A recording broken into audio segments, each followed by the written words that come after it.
இயேசு கிறிஸ்துவின் இனிதான நாமத்தினாலே உங்கள் அனைவரையும் வாழ்த்துகிறேன். இந்த அருமையான காலை பொழுதில் கர்த்தர் நமக்கு தந்த வார்த்தை மத்தேயு 27 46.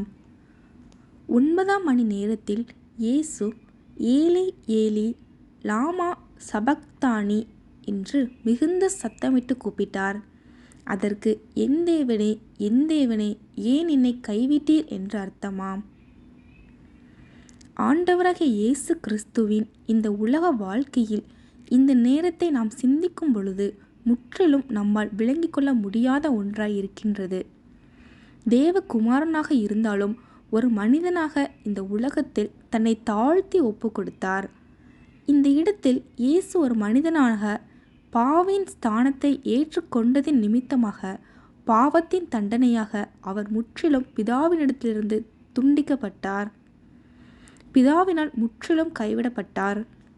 இந்த சம்பவம் மனிதர்களாகிய நமக்கு முற்றிலும் விளங்கிக் கொள்ளக்கூடாத ஒரு காரியமாக இருக்கின்றது.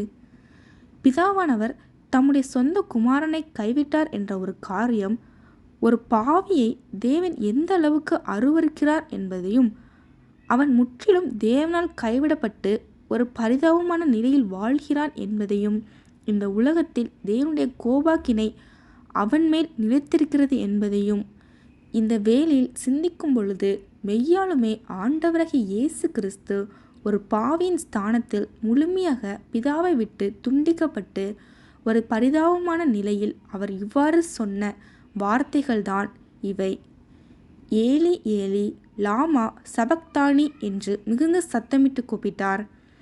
நம்மை நேசிக்கின்ற அந்த நேசத்தின் நிமித்தமாக மாத்திரமே இந்த ஒரு கொடுமையான சூழ்நிலையிலும் அவர் முற்றிலுமாக தன்னை உட்படுத்தி கொண்டு அவர் தம்முடைய அன்பை நம்மேல் வெளிப்படுத்தும் விதமாக பட்ட பாடுகள் இது என்பதை நாம் விளங்கிக் கொள்ள வேண்டும்.